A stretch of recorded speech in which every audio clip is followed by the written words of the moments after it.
दोस्तों, मैं कल गया था रहीमापुर गांव। तो जब गांव में पहुंचा तो बिल्कुल आगे घर पड़ता है, तो वहां पर बड़ी ज़बरदस्त भीड़ लगी थी। तो हम भी अपनी गाड़ी खड़ी करके वहां रुक गए कि भाई क्या बात हो गई, क्या बात हो गई।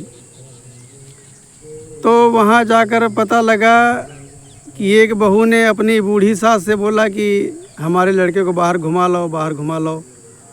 लड़का रहा होगा 3 साल का लड़का रहा होगा। तो बूढ़ी माता जी की कमर झुकी थी, चल नहीं पाती थी, झुक करके चलती थी वो।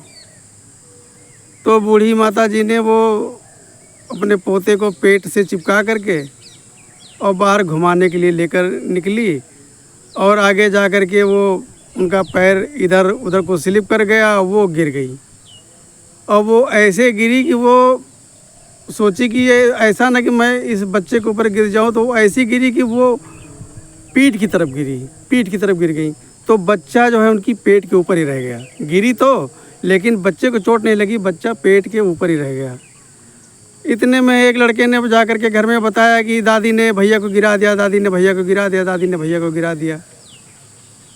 अब भैया बूढ़ी अम्मा की जो है वो बहू आई, चिल्लाते हुए तुमने लड़के को खा लिया, तुमने लड़के को खा लिया, तुमने लड़के को खा लिया। और आ कर के और झट से अपने बेटे को गोदी में उठा लिया। अब भैया बुढ़िया को लातों से मारने लगी, ये देखो। और बूढ़ा उसने अपनी सास का दर्द नहीं देख रही। बूढ़ी जो दादी गिर गई थी, उनकी कमर छिल गई थी, वो बहू ने नहीं देखा। और बच्चे को जरा से भी खरोच नहीं थी, बच्चा तो दादी के पेट के ऊपर ही गिरा था। लातों से जब मारने लगी, मार करके और बूढ़ा को वहीं छोड़ करके चली गई, अपनी सास को, बूढ़ी सास को वहीं छोड़ के चली गई। अब बूढ़ी सास क्या करे बेचारी, उसके आदमी तो रहे नहीं। लड़का था, लड़का वो बाहर कमाता था, बम्बई में था वो।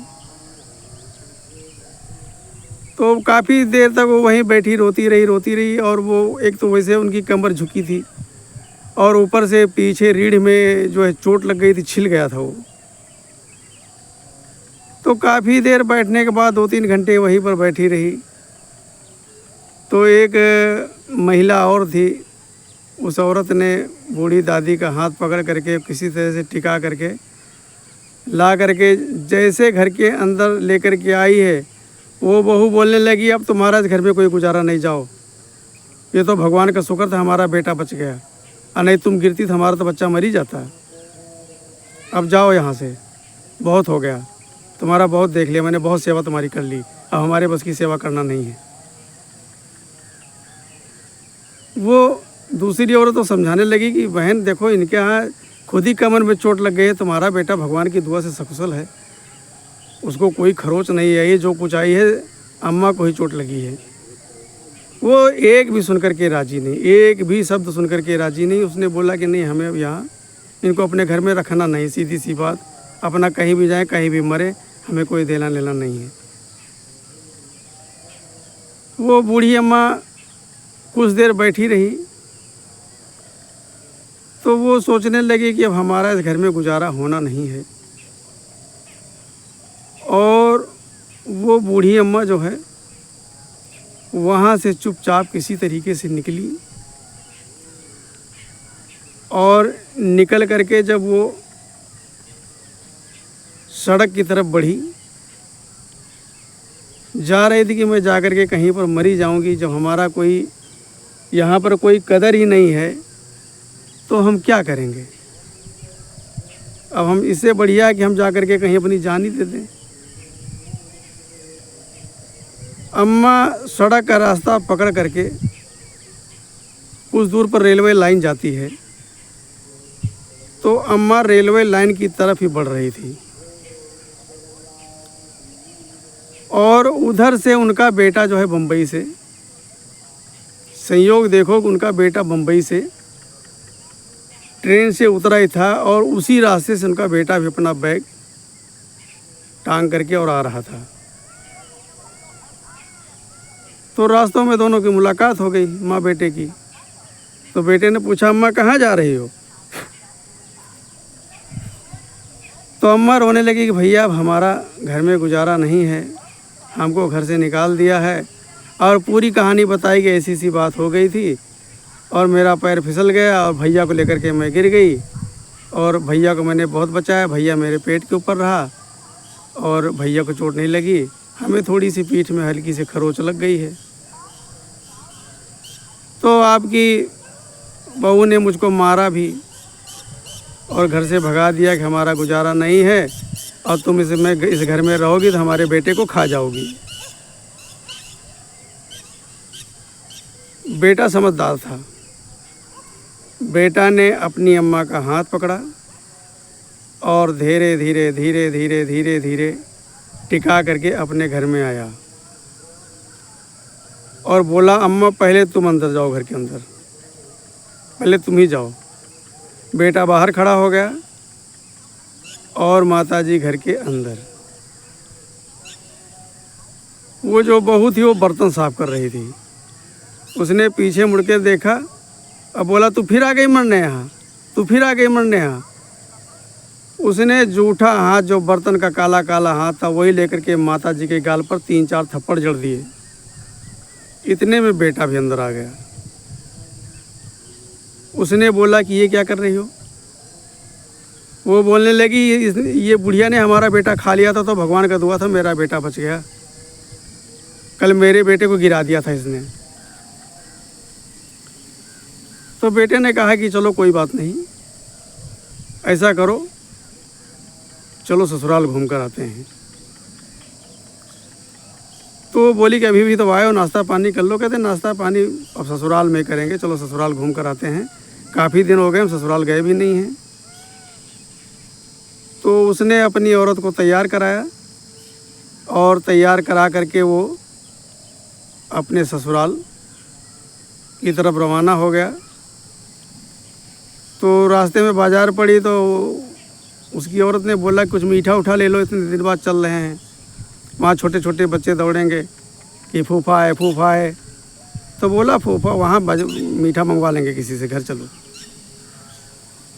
ससुराल गए, वहाँ पर अपनी सास को बुलाया, अपने ससुर को बुलाया, अपने सालों को बुलाया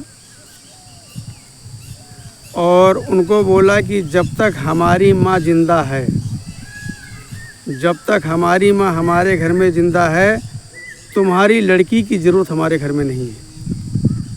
तुम्हारी लड़की अब तभी मेरे घर में आएगी जब मेरी माँ नहीं रहेंगी। वो अपनी बेटा और बहू को छोड़ करके वहीं से तुरंत बिना नाश्ता पानी किए वापस चलाता है। उनको सख्त हिदायत दे देता है कि अपनी मर्ज़ी से आने की कोशिश मत करना, अपने मर्ज़ी से अगर आ गई तो तुम्हारे लिए दरवाज़ा हमेशा बंद। 10 दिन बीते, 15 दिन बीते, 1 महीना बीता, 2 महीना बीता, 3 महीना बीता। अंत में वो औरत अपने बेटे को लेकर के आई और अपने सासू के चरणों में गिर पड़ी। उसका आदमी बैठा था, उसने आदमी की तरफ नहीं देखा, जा करके सीधा अपनी सास के चरणों में गिर पड़ी। अब बोली अम्मा हमको माफ़ कर दो, हमसे बहुत बड़ी गलती हो गई, हमसे बहुत बड़ी गलती हो गई जो कि क्षमा योग्य नहीं है, लेकिन आप माँ हो, माँ ही बच्चों को क्षमा कर सकती है। बुढ़िया ने बहू को गले से लगाया और बहू को माफ़ कर दिया। बेटा ने बोला कि अम्मा तुम क्या कर रही हो? बुढ़िया बोली चुप कर, अभी मैं ज़िंदा हूँ, ये इस घर की बहू है, यहीं रहेगी।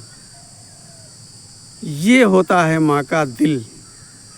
लोग माँ के दिल को समझ नहीं पाते हैं। बड़ी सी बड़ी गलतियाँ हमारी, चाहे माँ हो चाहे सास माँ हो, क्षमा कर देती है। तो हमारा भी फ़र्ज़ बनता है ना कि अपनी सास माँ का सम्मान करें, आदर करें।